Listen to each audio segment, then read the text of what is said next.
It's the mid-afternoon of September 11th, 1777 at our Battle of Brandywine. With the British now squarely across the creek over multiple fords, you have advised George Washington to keep his eye on the prize, the all-important road to Philadelphia, and to ignore General Sullivan's desperate calls for aid at Birmingham Hill. Nathanael Greene's plan, which you have now adopted, is to disengage from Chadds Ford and send half of the Continental Army directly to Dilworth. Here, they can anchor a new defensive line to block the British path to Philadelphia and keep Washington's entire army from being cut off. General Sullivan will be ordered to disengage as best he can, uniting their force at the crossroads of Dilworth. Greene immediately puts the plan into motion. His men are already formed up into long, snaking columns ready to march. Gary, playing the role of Washington in today's wargame, keeps a close eye on their progress. So just real quick, sir, did these guys move already? Yes. Okay, and have these guys moved? Yes. Okay. So these guys are all being moved towards... I like this, but what if I were to push for something that envelops them a little bit more and puts more pressure on them? The British have only a token force present at Chadds Ford. Ed orders his regiments forward to try and interdict the rebel withdrawal, but he lacks the manpower to make a meaningful push. Despite some heavy skirmishing, General Greene's march is off to a good start. But over at Birmingham Hill, things are a bit dicier for Sullivan. Howe, Cornwallis, Kniphausen, and over 12,000 British troops are on the field, attempting to encircle and pinch off the rebels. Earlier in the afternoon, a British cavalry charge was repulsed by the stout resistance of the Maryland regulars, but our British players are undeterred. Well, it's been a tough 4 hours of fighting. The problem we have is that it seems like these colonials have a lot of trees, and it really disrupts my parade formation. I'm having difficulty getting my weight of numbers in against the colonials. We've been trading volley fire back and forth with each other, but we're pretty much giving as much as we take. We had a really good cavalry charge in the front and the rear of a colonial unit that was actually in kind of like a lane, and I have no idea how Miles blew that.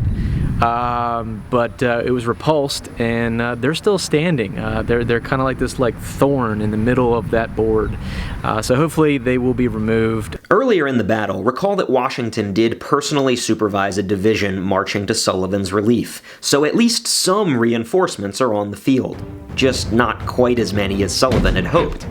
By 3:30 p.m., it's clear that the British are pressing too hard for Sullivan to simply disengage on his own. He's in the thick of a ferocious action, his men selling their lives dearly.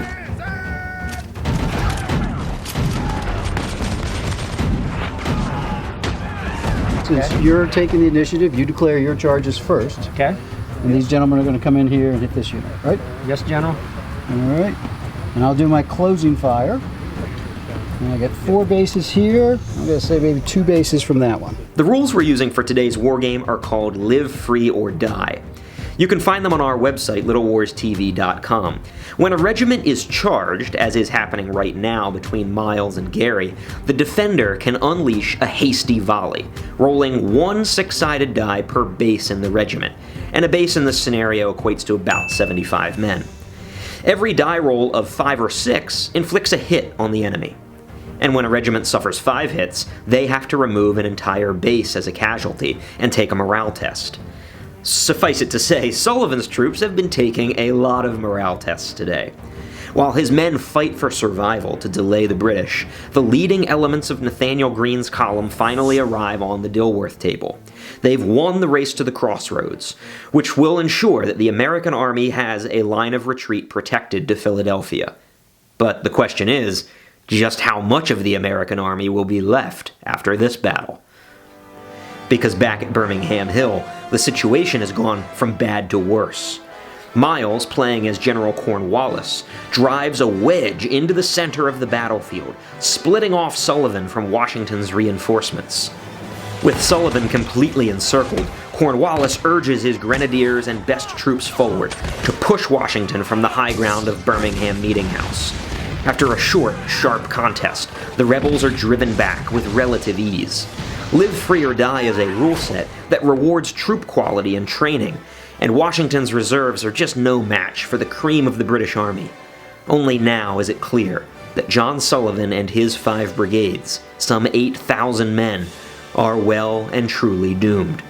Washington has no choice but to fall back to Dilworth without Sullivan, ending any hope of saving this half of the army. But Washington isn't the only one showing up at the crossroads. General Charles Gray's brigade, led by Ed, has pursued Greene's column to Dilworth and now also appears on the tabletop. But when it becomes clear how heavily outnumbered he is, Ed chooses not to push the attack. Finally, at long last, dusk begins to settle over Brandywine, and as it did historically, the darkness saves what is left of Washington's army.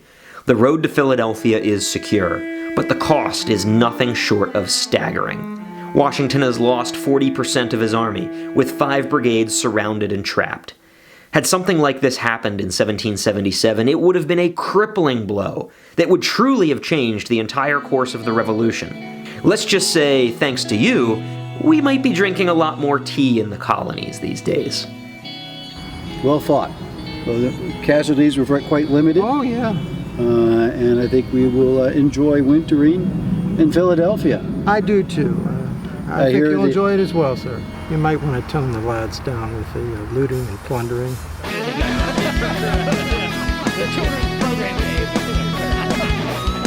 In this ending, I can only say, I know we preserved our retreat back to Philadelphia and we preserved that road to Philly, but I mean, my army's in shambles. Eric, I think your army was obliterated right off the battlefield.